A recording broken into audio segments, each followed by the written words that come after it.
Greetings, folks. What happens when you start to connect the dots between Paul Collins, owner of the proposed asylum centre in Coolock, who received 38 million euros, and Michael Healy-Rae TD? Well, let's jog your memory. Back in 2002, Paul Collins established Cool Father Developments, and in 2009 they went into liquidation with debts of over 32 million euros. And I believe they built 250 homes and they had a turnover of 26 million euros.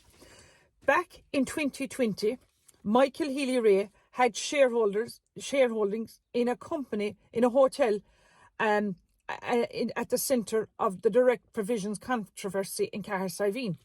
At the time, Michael Healy-Rae stated that he had nothing to do with the hotel, but in fact, he had a 25% shareholding.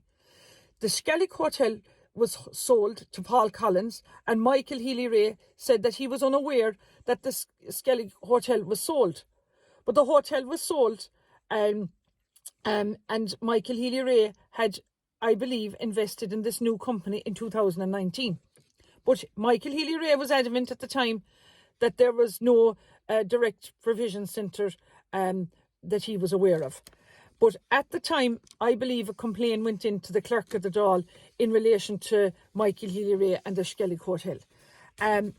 Then we saw in 2021, the Coolock Star Hotel in Cahersiveen again was key in highlighting the lack of transparency around the award-winning direct provisions contract worth at the time 91 million euros.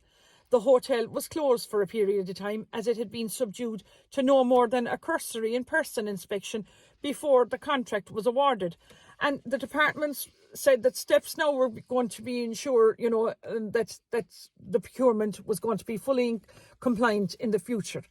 Then we went on now to see that Paul Collins is chairperson of Rimcall. It's a joint venture between the Collins family. And on his website, he says they're working to make a social impact in Ireland. Well, no, in my opinion, was that a very social impact that they're trying to make in Coolock, what went on there on Monday? Absolutely appalling to do this to the people of Coolock in their own home patch is, in my opinion, not very sociable.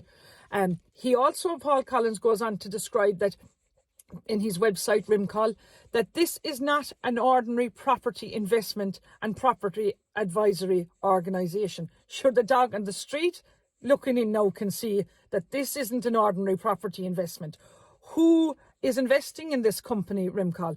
Are there people from Switzerland investing in this, or is it Irish people? Like, who are the investors in this Rimcall? Who's propping, who started funding this man who went, owing 32 million in Nama into liquidation to now shooting up and making serious money. And we also see that Rimcall have Rimcall Capital, they have Rimcall Developments, and they have Rimcall Trading Limited. But they work, they say, with Respond, Focus Ireland and the Peter McVerry Trust to deliver residential developments. And I believe they sold 21.9 million euros worth of property back in 2022. So this Paul Collins now is, in my opinion, now flush with cash. And is he going to do the honourable thing now and pay back the people he owed when he liquidated? Now that he's a load of money, are those people going to come knocking in his door now and looking to get paid? Because something just doesn't add up here. And if his friends are in business with Michael Healy-Rae and shareholdings and things, what's happening there? My question now to the government and the TDs and all the ministers are ye giving your friends tip-offs now in relation to what properties to buy up and what not to buy up? Because we in Kerry now are looking very closely at a political dynasty whereby they're buying up properties in Beaufort, Rock Street in Tralee, land outside Milltown.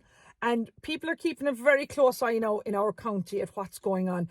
And look, and I'm still going to expose what I believe is corruption, because there's conflicts of interest, in my opinion, going on between TDs, ministers and their friends.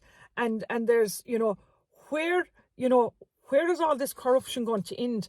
What happened in Coolock on Monday is absolutely appalling, and I stand by the people of Coolock, and I empathise and sympathise with what they're going through. But I'm going to keep highlighting everything now that comes my way, because if we were depending on RTE, and certain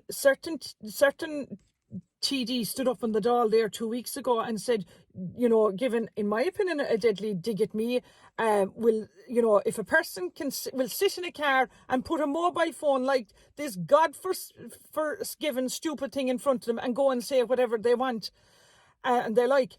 Now, I'm not saying whatever I'm like. I'm saying the truth. And I suppose the truth does hurt. And I will continue to reveal the truth, because people need to know. Look, I'm Michelle Keane. I'm keen on my county. And I'm asking ye now, the great people of Kerry, to come out now and support me in my bid for to go and represent ye in the Dáil in the next general election. Gora Mila Mahagav.